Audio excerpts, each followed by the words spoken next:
እንኳን ደስ ያለሽ። አሁን እባክሽ ልቀቂኝ፣ ተይኝ። እኔ እኮ ውለታ አልረሳም፣ ለእያንዳንዱ ነገር እመልሳለሁ። አንድ ሰው ክፉም ሰራ ደግም ሰራ ይመለስለታል። አንቺ ደግሞ የብሩክ ወንድም ነኝ። አላውቅም አላውቅም። ችነሽ ማታውቂው ወንድሜ እንዳለ ታወጫታለሽ። የብሩክ ወንድም ነኝ። ማንም በእኛ ላይ ቀልድ ከጥፋቷ የማትመለሰው ሁልጊዜ ክፋትን አሸናፊ ያደርገኛል፣ ክፋት የበላይ ያደርገኛል ብላ የማትለወጠው ተንኮልና ክፋት የማይጠፋት ማህሌት ዛሬም ብሩክን አፍና እየገደለችው ነው። ጀግናው መድብል እንደ ሰው ተለውጣለች፣ እንደ ሰው ተጸጽታለች። ይችን ሰው አንግፋት ግድ የላችሁም ብሎ ወደ እነ ብሩክ ቤት ካመጣት በኋላ የበለጠ ክፋቷና ተንኮሏ ጨምሯል። ብሩክ ህይወቱ አደጋ ላይ ወደቀ። መድብል በዚህ በጣም በጸጸት እየተጎዳ ነው። ወንድሜ ድንጋይ ቢሰበር ትንሽ ድንጋይ ነው የሚሆነው እንጂ ድንጋይነቱን አይቀይርም እያለ እየነገረኝ፣ እኔ እንደው እንዴት ነው ያመንኳት? ወንድሜን ለማሳጣት ነው የሁሉ ርህራሄ ያሳየዋት በማለት በከባዱ ጸጸት ውስጥ ገብቷል። ማህሌትም ብሩክን እስከ ወዲያኛው ለመሸኘት በክፍሉ ተገኝታ በስትራስ እያፈነችው ነው።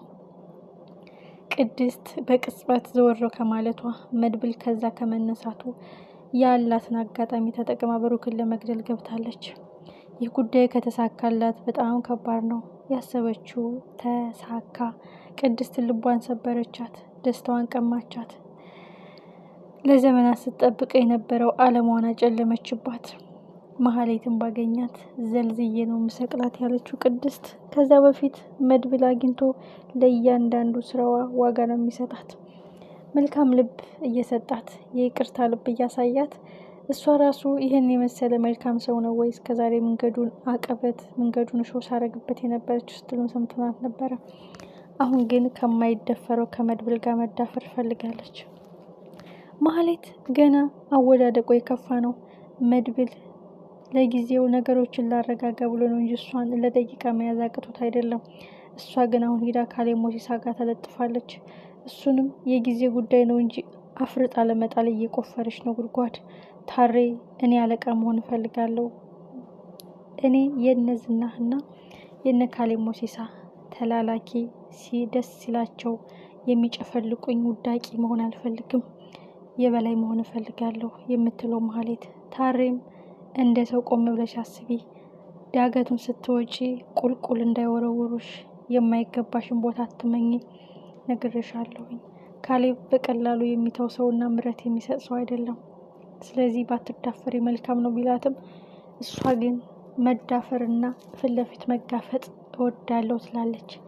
መድብልም ቀን ጠብቆ አንድ ቀን እጁ ካስገባት ስጋዋን ከነፍሷን የሚለይላት። ቅድስት ማህሌት እንደፈለገችው ልቧ ተሰብሯል። ደስታዋን አጨልማባታለች። አለሟን ነጥቃታለች። እጅግ የሚያሳዝን ህይወት እያሳለፉ ነው ያሉት። አቀበቱን ወጣ ነው፣ ጭንቀቱን አለፍ ነው፣ መቆሚያ መቀመጫ ያሳጣን ዝናህን ተገላገል ነው ሲሉ አሁን ደግሞ ብሩክን መርዘውት ብሩክን ለማስታመም የሚያወጡት ውጣ ውረድ ከባድ ሆኖባቸዋል። የብሩክ መመረዝ በካሌብ ሞሲሳ ትዕዛዝ ባይሆንም የሰራሽው ስራ አሪፍ ነው በማለት ማህሌትን አወድሷታል።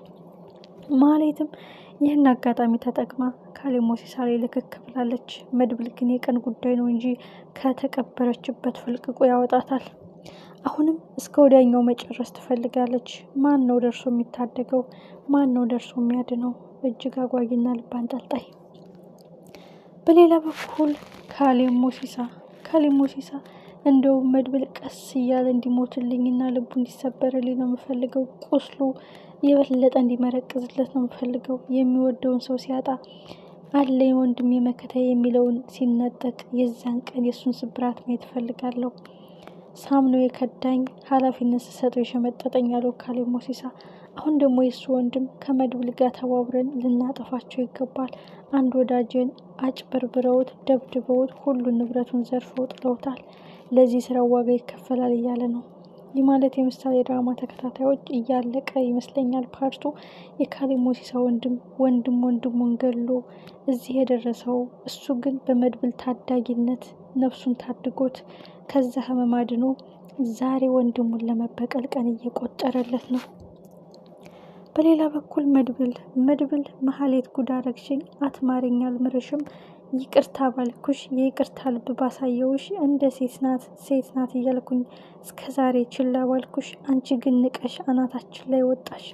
አትማሪኝ፣ አልምርሽም፣ ካገኘውሽ ነፍስሽን ከስጋሽ እንዴት እንደምለይሽ እኔን አያርገኝ እያለ በንዴት ውስጥ ነው ያለው።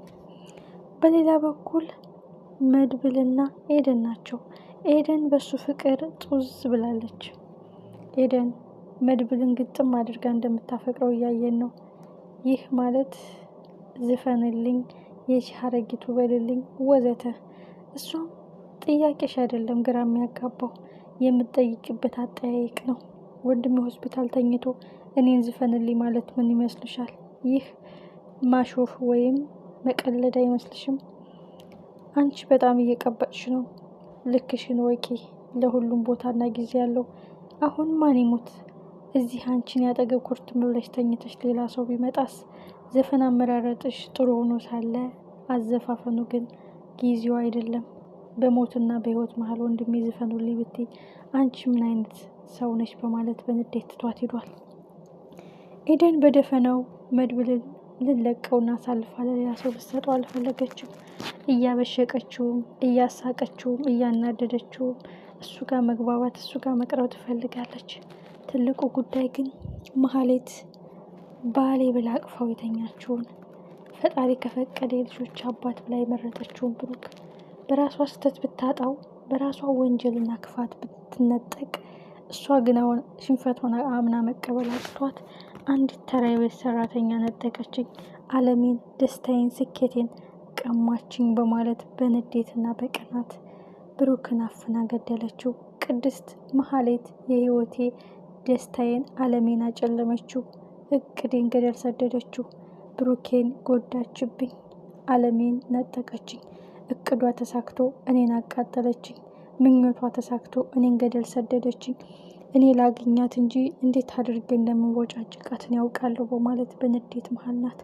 ሁሉ ከባድ አጣብቂኝ ውስጥ ገብተዋል። ሌላው ሞገስ ነው። ሞገስ በሪል ስቴቱ ጉዳይና በቤቱ ጉዳይ የህግ ክትትል ተጀምሮበት ለጊዜው ተደብቋል። ያን ያህል የከፋ ወንጀል ሰርቶ ሳይሆን ነገርየው እስከሚጣራ በማለት ከነብሩክ ጋር ተለይቶ ለብቻው ተሰውሮ ተቀምጧል። ይህ ፈተና ሲመጣ የነገሮች መደራረብ የመልካም ጊዜ መምጫ ይሆን ወይስ የዚህ ፊልም ማብቂያ? ሁላችንም ቀጣይ ክፍል በጉጉት የመሀሌትን ውድቀት በጉጉት እንጠብቃለን። ስትማር ምሕረት ማሰጥ፣ ይቅርታ ስትባል መልካምነት የራቃት